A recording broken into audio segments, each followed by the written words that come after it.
Hello, everybody, and welcome back to the Hey You Guys review show. Hope you are very well. Apologies, we weren't with you last week. Myself and Linda were knee deep in Sundance 2022, so we had other things going on. So apologies for that. But we're back with a bang to start February. Recording this on Groundhog Day, so we'll do the review and then we'll do it again, and then we'll do it again, and we'll do it again, just for a bit of fun. Linda, how are you doing this week? Yeah, I'm good. Absolutely exhausted from last week, and but it was a really good week of watching tons of movies that I wouldn't have otherwise seen.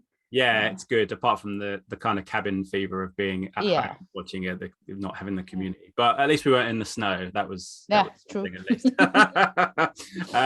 But from a busy Sundance to a busy week of film releases, it's quite a lot of busy film releases in the UK, as well as some big televisual feasts as well. But we're going to start with the biggest of them all, Moonfall, which is out this Friday, directed by Roland Emmerich, who of course made Independence Day and Godzilla and 2012 and many other disaster movies that he's become quite famous for over the years. Although I will say I do like Universal Soldier, which was one of his early films. I've just seen as well on Wikipedia, this is the most expensive independently produced films of all time. One of them, $146 million outside of the Hollywood system, which I mean, that's how it is. It definitely looks impressive, Certainly does. So Moonfall, it's a sci-fi disaster film, as you probably have guessed. Essentially, the clues in the title: the moon is falling down.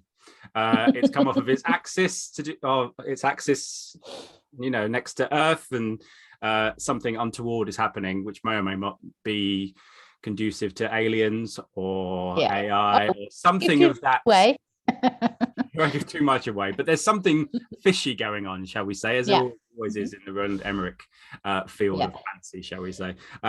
Linda, you've just seen this more recently than I have, as in I saw it this morning. Very early screening. Are you a fan of his? It's been a while since we've seen, because I think the last film we did was Midway, which was a little bit different. Oh my god, that was terrible. Movie, it was that was bad. War film, wasn't it? Whereas this is very much more in his ball pit, which a lot of people seem to enjoy. So, did you enjoy Moonfall? And are you a fan of Roland Emmerich?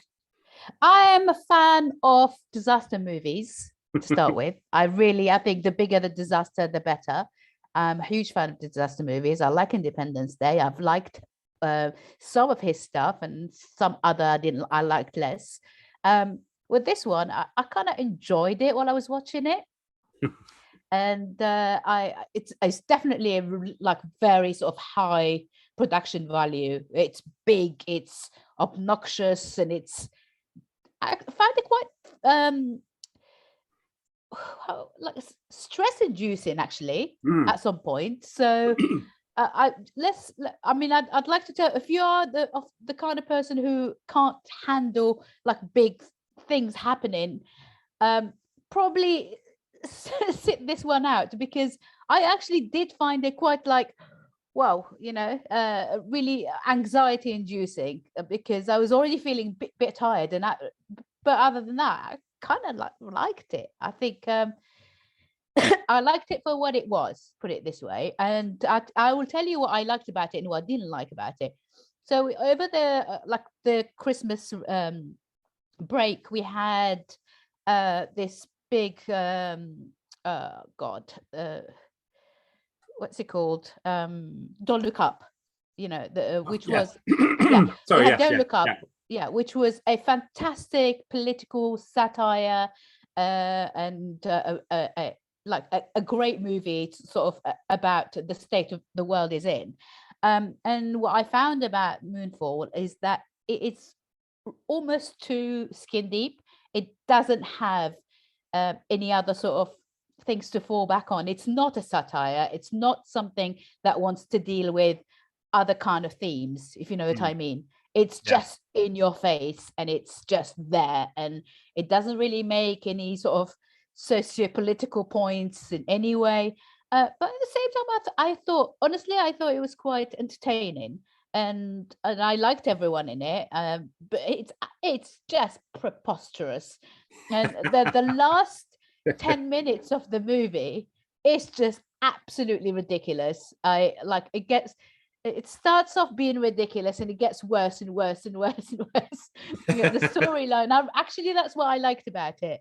That's what I liked. I think there was no limit at how ridiculous it got. And do you know what I mean? And I admire him. I really admire that kind of dedication to, he had an idea and he ran with it, and I really like that. What did you think? Well, strangely, if you want to do this, go to HeyUGuys now. I interviewed Patrick Wilson and John Bradley, who are two of the stars of the film, and I talked to him about Roland Emmerich, and I saw a quote from him before I interviewed him, where he said that he's just a stupid filmmaker, which I think is slightly to the detriment of him in terms of what he can do as a filmmaker. But he isn't afraid to, just like you say, he puts everything on the screen, and it doesn't necessarily need to be the deepest film of, this kind of story, end of the world kind of stuff, that it needs to be. It's very surface level, but because of the kind of bombastic, loud, throw everything at the screen nature of the film, it's about entertainment, and that's exactly what it is. It is a hugely entertaining film. The script is not the best. The dialogue is really poor in places, and there's a few not shoddy performances, but the performances aren't allowed to elevate past solid because of the nature of the screenplay and everything else. But it isn't about that in many respects. It's about Emmerich and his wild imagination to go on these kind of flights of fancy and these strange things that he does. One of the things that it really kind of is a bit bizarre about it is that it's very much like 2012. Did you notice that? It's almost like the last bit where they're trying to sort of save, the family's trying to get together and blah, blah, blah, get saved. It's almost identical to 2012, and I feel like we've seen 2012 do something slightly different, but like, I'd be lying if I said I didn't enjoy it. I found a couple of things in it absolutely hilarious. But other than that, like, there is nothing deep about it, and that is fine. That's absolutely fine. And I think the difference between, sorry, I'm sorry if I've cut you off. No. There's a difference between like disaster movies from the 70s, which really they did purport to tell sort of thing a deeper story and about the way the world was going. But what I kind of in some way admire him is that he doesn't really need to do that. He knows his audience, and big explosions, people dying, loads of destruction, perfect. And I also like with this that he's managed to be able to, because of the changing landscape of cinemas, everything else, that he hasn't just sold this to a streamer in some respects. He's wants the big screen experience. It's shot on IMAX. It's a big CGI extravaganza of things. And there is echoes of 2012 of all the movies he's done. They're all similar in some shape or form, particularly the disaster ones. But I think that's what's great about him, and what makes him unique, is that he does make his films like that, and he doesn't, not that he doesn't care about all the other stuff, but it's, for him, it's not about that. It's about the entertainment value, and he manages to, from doing all this stuff, which is all green screen, all that kind of stuff, to be able to then make the film out of that, and to make it so much fun, if very, hollow, shall we say? But it isn't about that. This is literally, there's no. I put in my review, which you'll read tomorrow, but I will say this now. It must be so easy to market his movies, because it's just Earth is in peril, crazy shit happens. That's it. The moon's falling. And a big conspiracy. Exactly. Big conspiracies. There's always a big conspiracy. I think the difference between his films and something like Greenland, which I absolutely loved, and I think there is a second film of Greenland coming soon with a Gerard Butler disaster movie. I thought that was fantastically done, and I thought it was. It was big and nasty, and sort of had all of those elements, but it was quite touching. And I think though there was little sort of like touches, personal touches, those little sort of human touches. He's not very good at doing those. He's good at the big, and he's good at the obnoxious, and he's good at the very silly. but I think where he is lacking is sort of a more kind of contained story, a story that has some kind of message, and that's the difference between him and other disaster movie directors, I believe. Yeah, there's a few little things here and there about NASA and how America would react, and all there's cover-ups and everything else, but it was the same with Independence Day.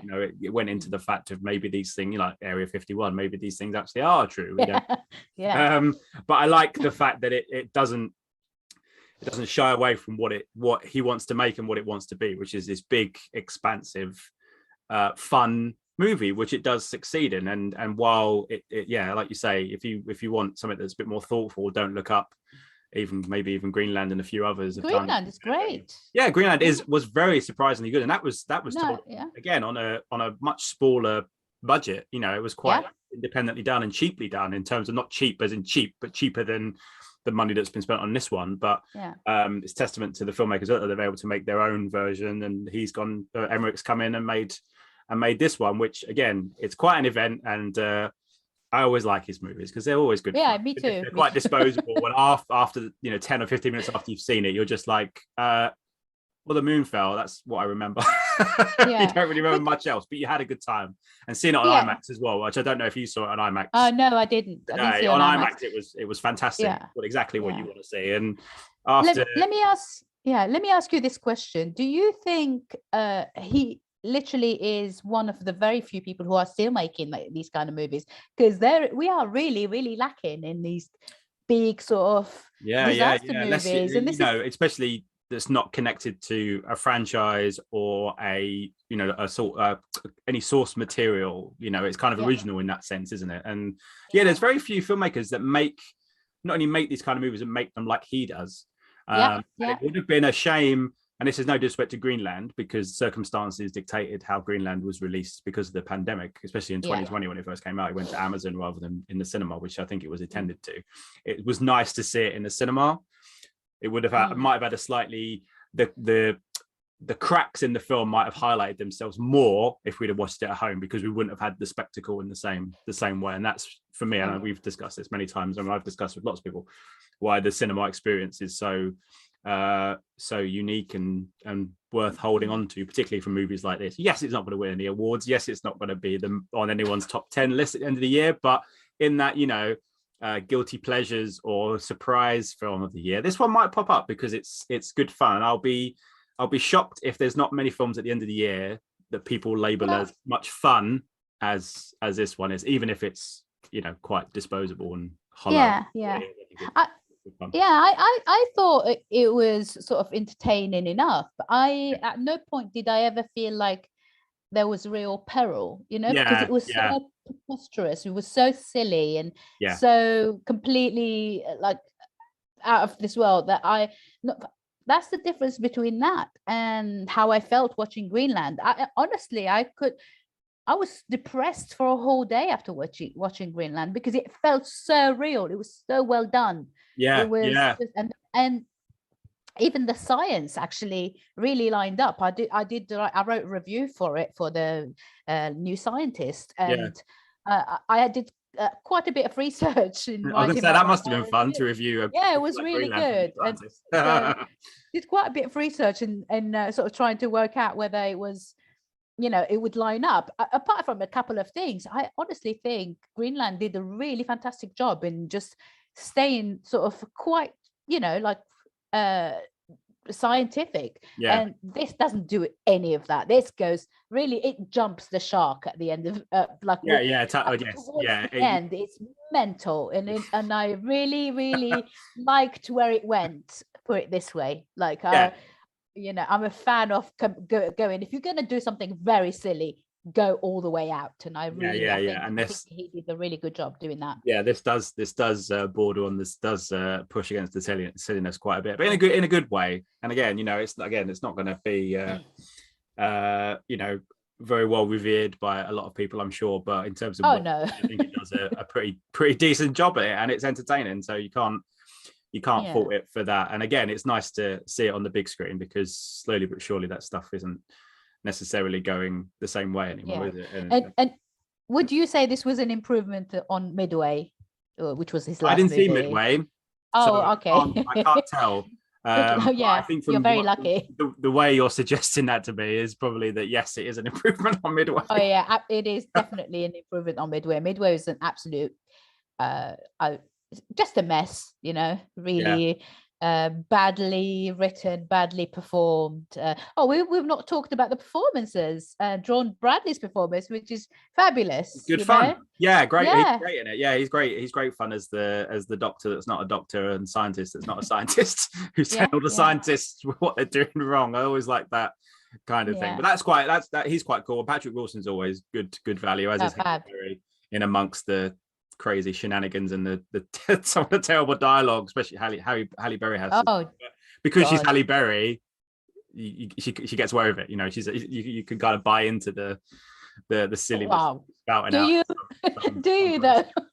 Yeah, I'd say so. It's Halle Berry, but Patrick Wilson. I like Patrick Wilson a lot. So it's a decent little cast as well, isn't it? So, and also I think with Emmerich's films is, I'm sure because of the price, the budget of the film, it may or may not do great business in America, but his things have always traveled well in Europe and overseas. I think 2012 was very, very big.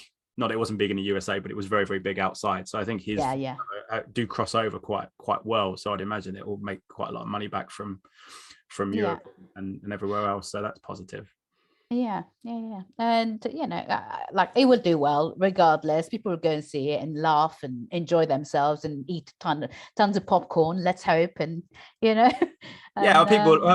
many people love disaster movies, don't they, particularly ones like this. So fingers crossed it does well enough to not be another right. Let's do the scores. Let's do scores. Linda, go on then. What's your score? I'm just going to go for 3 out of 5. Although I really enjoyed it, I just thought it was really silly. But I think 3 is good for an American a movie. I genuinely think it's a good.